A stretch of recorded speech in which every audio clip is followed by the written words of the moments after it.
Welcome to the Who I Became podcast.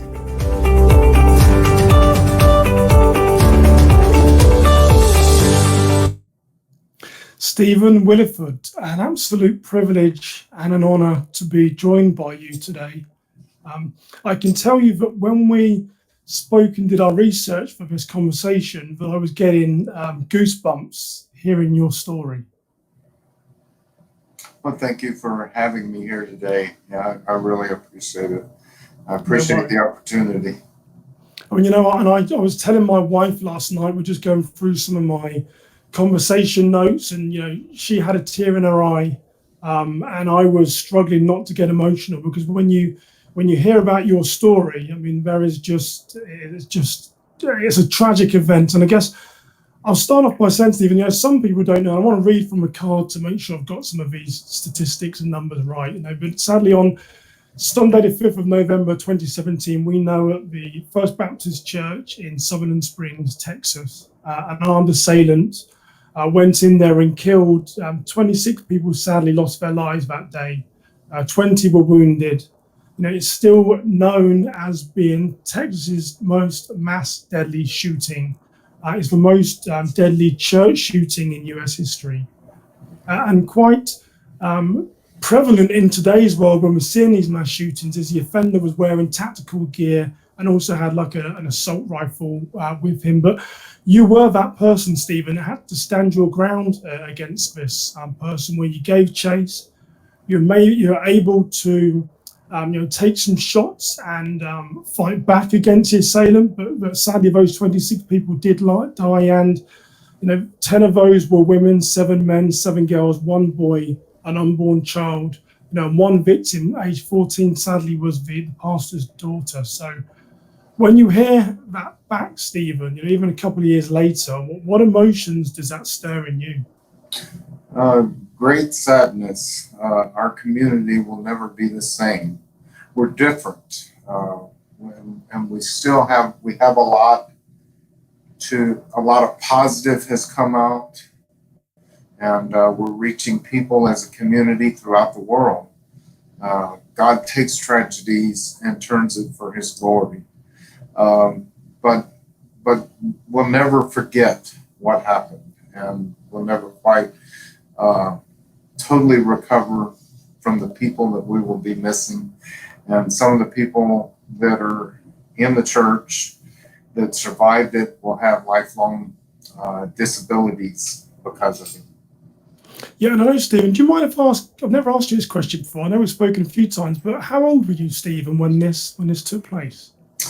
I was 55 years old.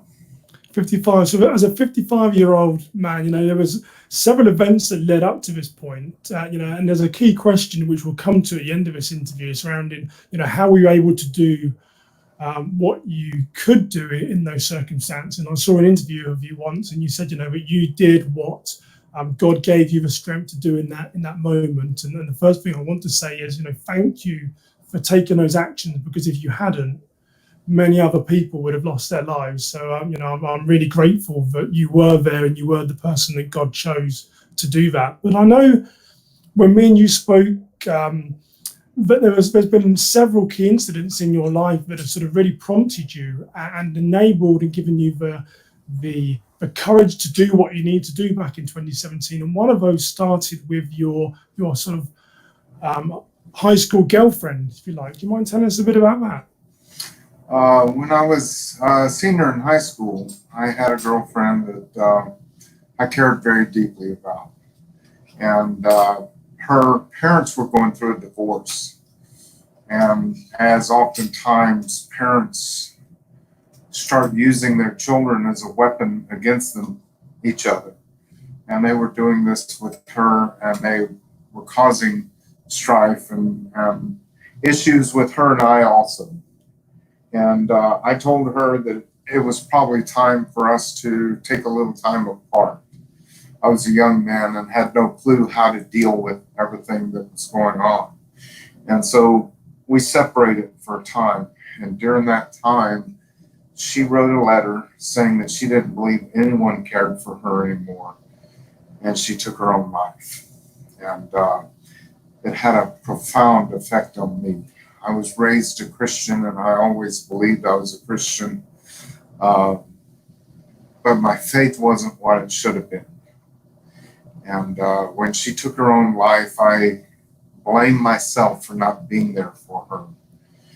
And it took me down a path that was not what God intended for my life. And I started looking for other things to, I guess, supplement and to help me get around the pain. And I bought a motorcycle. It was a Harley Davidson right out of high school. That was quite an investment. And I spent every dime I had on that bike. And I spent every moment of free time on that motorcycle.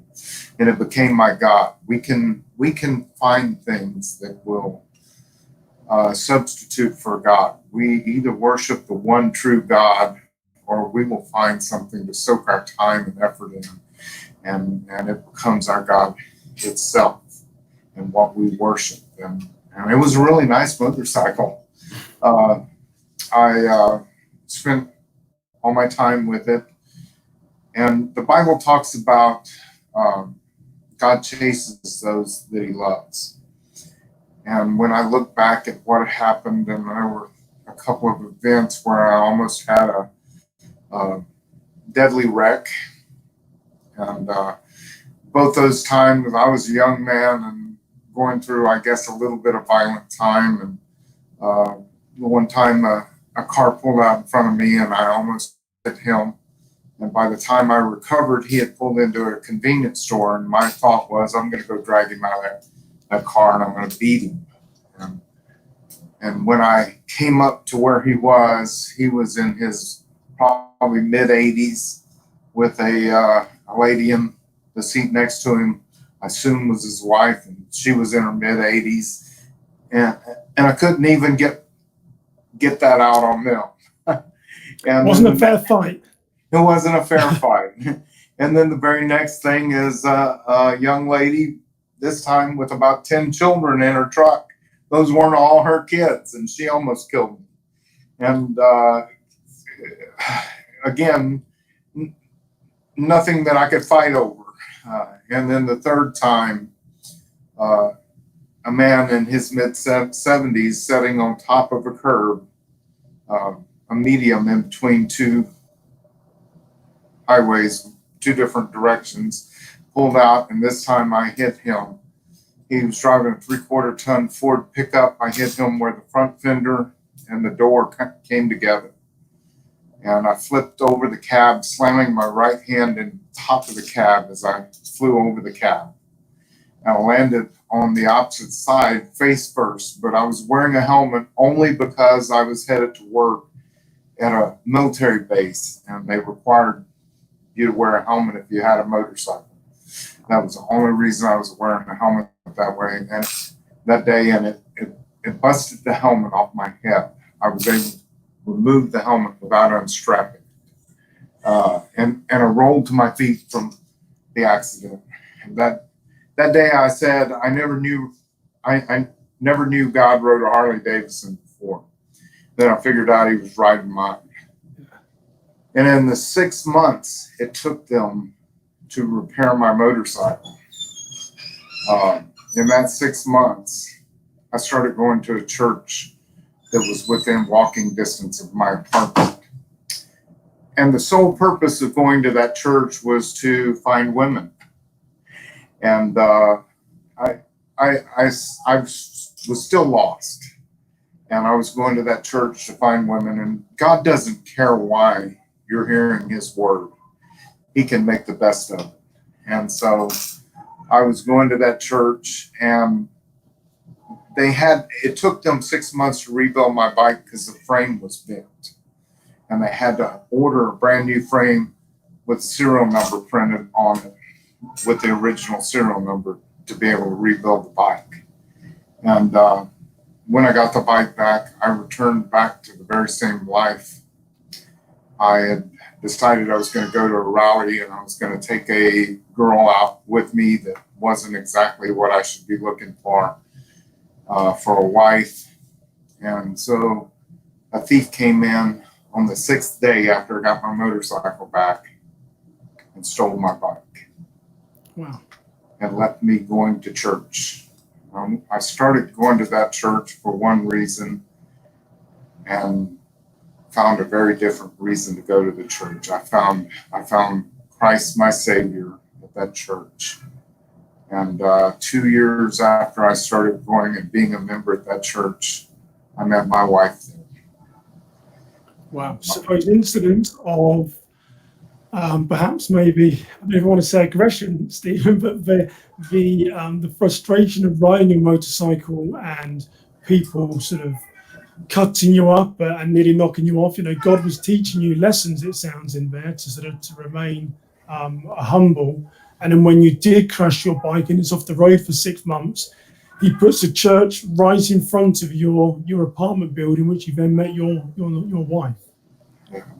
And God says, you will have no God before me.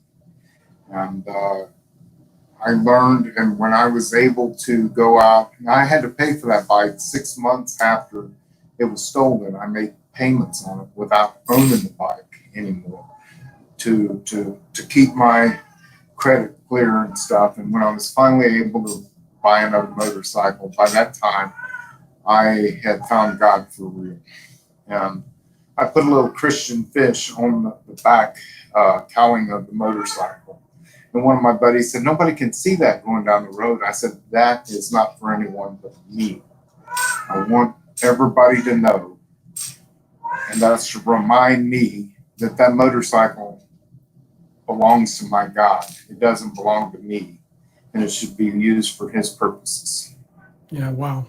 And I know, Stephen, me and you have been, or I've been honoured enough to sort of known you a couple of years, and we've spoken every now and again. I still don't know if you can understand this English guy or not, but you did know someone from Scotland in Texas, so you have a bit of a dialect. But it's been good to get to know you. And I think you first told me the story a couple of years ago about, I think I asked you, what gave you the courage, or how do you feel that you could engage that person that had an AR as a civilian? And I always assumed it'd be because that you've been a prior NRA instructor and a firearms instructor. But you told me a story about when you and your dad were in a diner when you were we were in 6th grade, something like that, and there was an altercation. That was a start when you knew that you were a run towards the danger type of person rather than run away from it. My father was an honorable man and a strong Christian, and he instilled in me that to be a protector, to be the one that would stand up when needed. And as a young man, he was a truck driver. When I got into 6th grade, he was hauling alfalfa hay from New Mexico down to South Texas where we live. And during the summer, I got to take a trip with him. We would ride with him. And Dad always had a truck stop that he always stopped at early, like 2 or 3 o'clock in the morning, and ate on his way down to or up to New Mexico. And this particular day didn't seem like any different.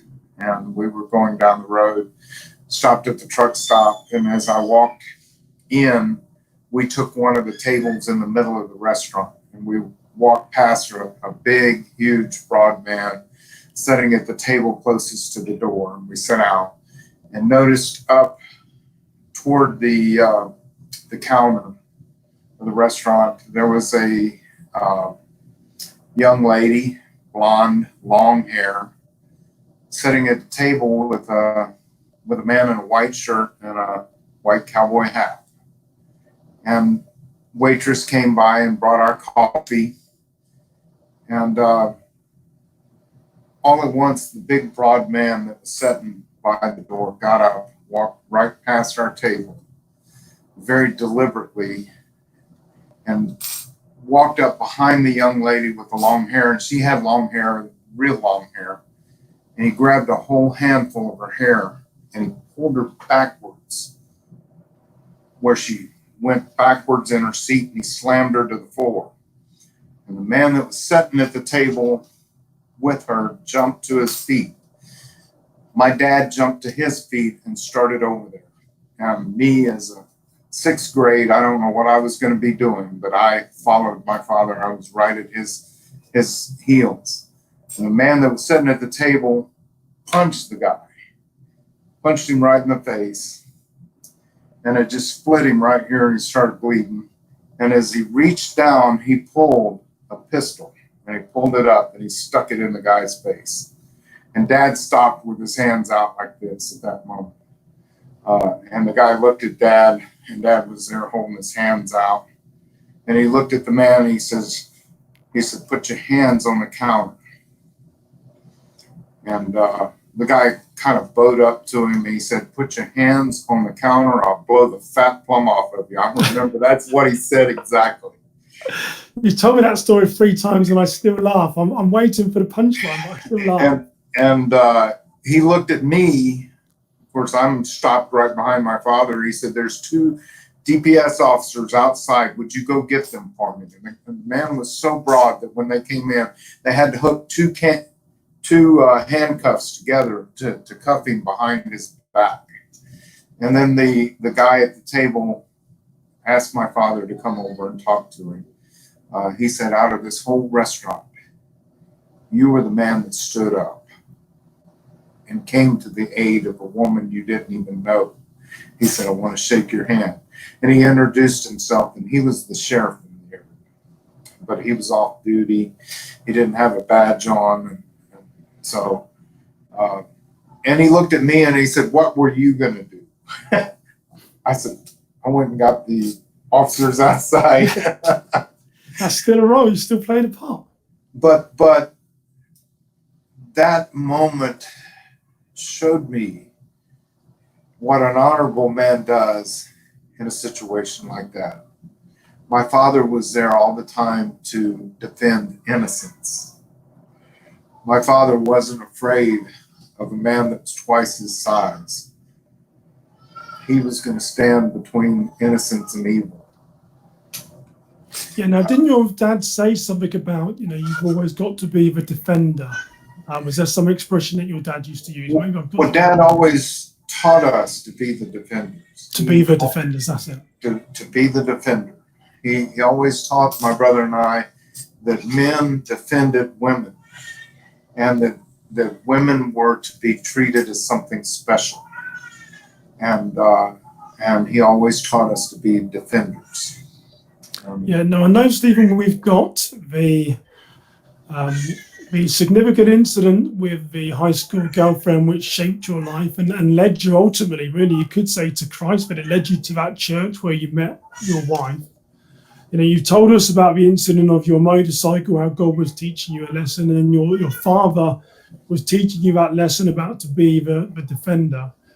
But I know even outside of those tragic events at Sutherland Springs, there was other adversity that you had in your your life's journey, which you've really sort of learned from. Maybe tell us a bit about your parents and how they sadly passed away.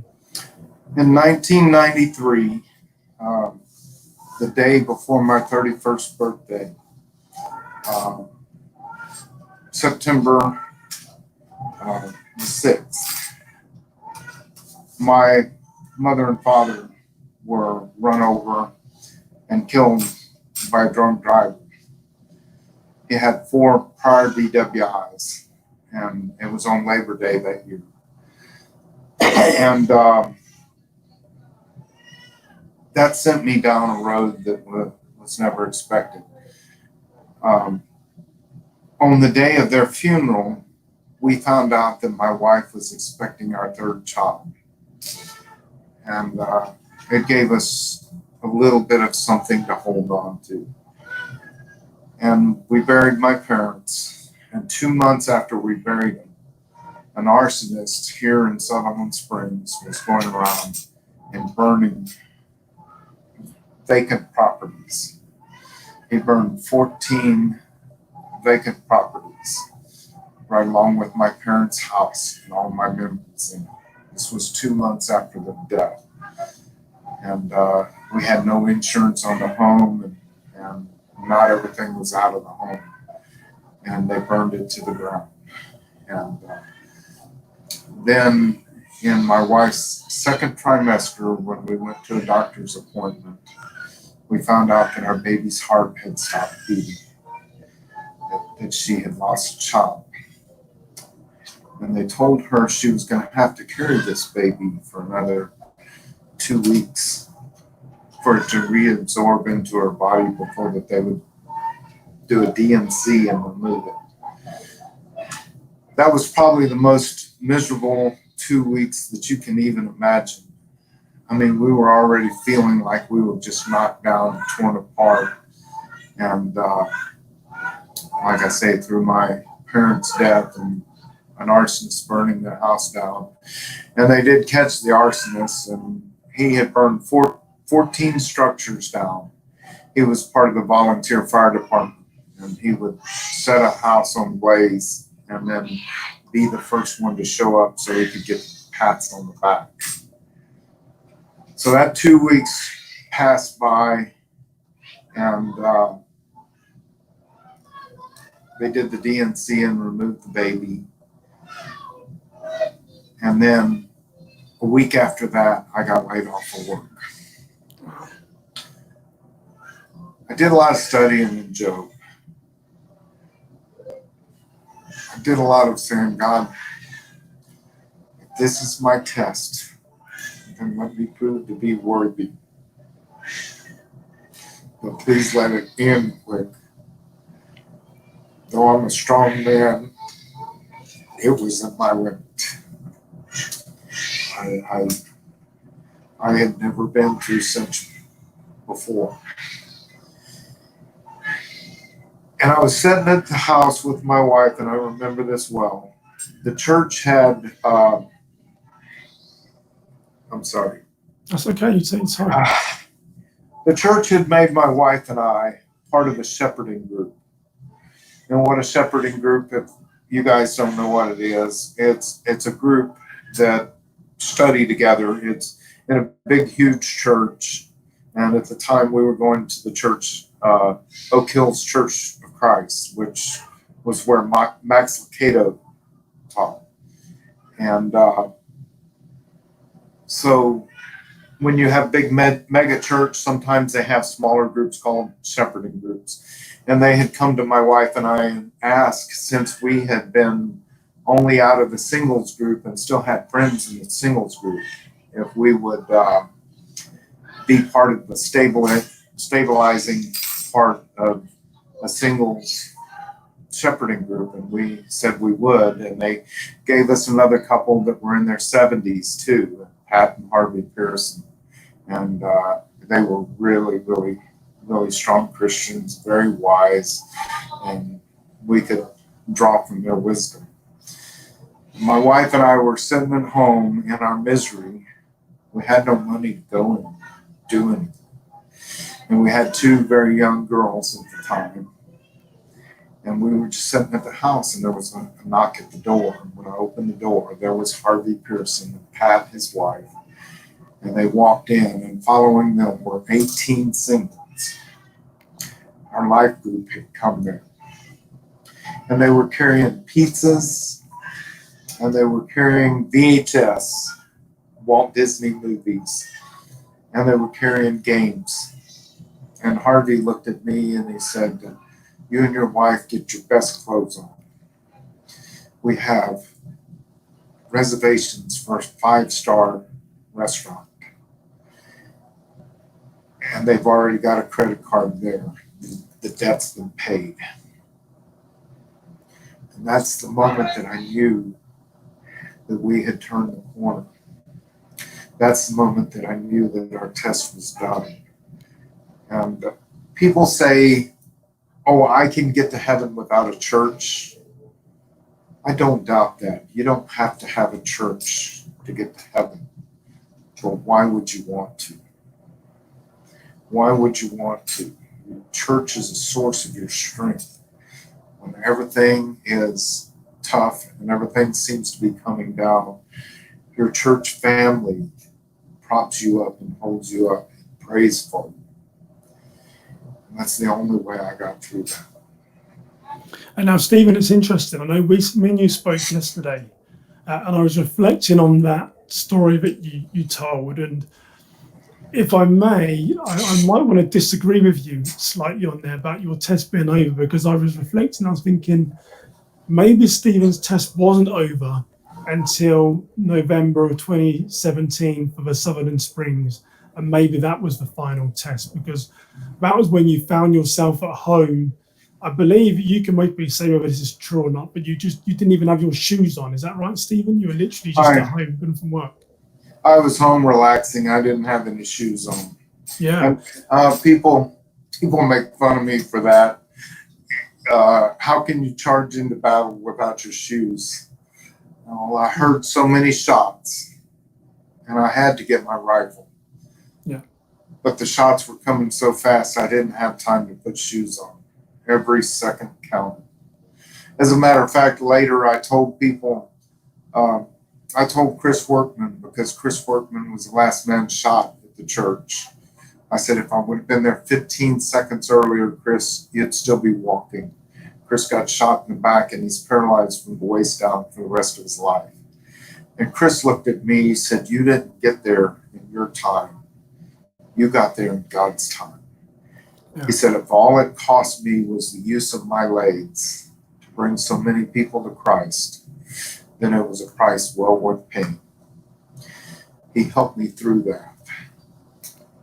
Yeah, and the reason why, Stephen, I wanted to talk to you is that, some people know you as being the good guy with the gun, and me and you are friends on Facebook, and you've got this little cartoon character, and that's what you go by. But I know that there's so much more to you, and I wanted people to hear that story and get to know who you are. But some people train for that day, hoping it never happens. But you were in a position where 26 lives have been taken, and you had to engage someone who's got an automatic assault rifle with tactical gear on. I guess the question that I have is, what did you learn about yourself in that moment?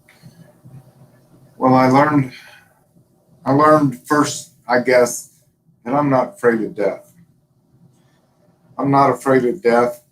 I want to do God's will at any cost. And there's some things that are worse in life than death. And people say, what could have been worse than dying? What could have been worse than dying is to live with myself, knowing that my neighbors and my friends were being murdered and I did nothing. That I did nothing. And when God called, I did nothing. That would have been worse than death. And I think you really learned. I mean, when you discussed this, and it was only yesterday, you did learn that you are that guy when there is, from being in that dining with your dad to, the sad events at Sutherland Springs, when the Lord calls, you are that guy that raises his hands and walks towards danger. And like I said, I'm internally grateful that you did that. And, it might be hard for you to think, but is there more that I could have done? But I think you did what the Lord wanted you to do, and you were part of removing that person from the world. I'm going to tell you, they ask me how it's changed my life. And I guess I use picture words to describe sometimes how I feel. And one that I keep going back to, I feel like a little child. That God asked to do something really difficult.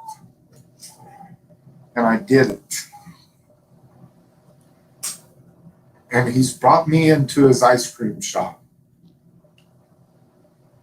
And I watch God put on his apron and pull it tight. He's looking across the counter and he smiles at me. And he pulls my plate up. He starts dipping my favorite ice cream and piling it on my plate. And that ice cream is blessings. Since that day, I've had 2 granddaughters We can hear one in the background. You can hear one. Actually, that's my grandson. Oh, is it? Okay. I have had two granddaughters first, and 7 weeks ago, my grandson was born. And my other daughter's pregnant with another baby. I'm the most blessed man that you've ever met in your life. And part of that blessing is knowing how much I'm blessed. Yeah, I can remember you said that. You said to me that some people don't know that they're blessed. You know that you're blessed, and then the Lord is rewarding you for it. That makes the blessing even greater when you know you've been blessed. Yeah, and Stephen, so I mean, I'm really honored and privileged that you took the time to talk to me today. I'm sure there's a lot of people that ask you for interviews or discussions, and perhaps what I've asked is maybe slightly different than everyone wants to know about. Well, tell us about the Sutherland Springs, but Who I Became is about getting to know you and as an individual, because there's so much that led up to that, those tragic events. So thank you for joining me today. Well, and obviously your interview from a different angle brought up a whole lot of different emotions. Well, thank you for sharing those with us. And I guess one other question, Stephen, is what now? What are you doing now? And I guess maybe what were you doing before the events in 2017, and what are you doing now? Well, before I was a maintenance plumber. I thought my whole life was figured out. I thought I got my dream job as I was able to retire from plumbing construction, where I had a med gas specialty and built hospitals. And I was able to retire from that job and go on to being a plumbing maintenance at a hospital. And I was a perfect fit because of all my experience building and putting together medical gas systems and stuff. And with the retirement and the wages, I was probably more financially set than I'd ever been in my life. I was doing good. And then all this happened, and I was called to the governor's meetings to discuss security and how to make the state of Texas a safer place. I was called to the Arctic Circle in Alaska to speak with Native Alaskans about God. If you can imagine that.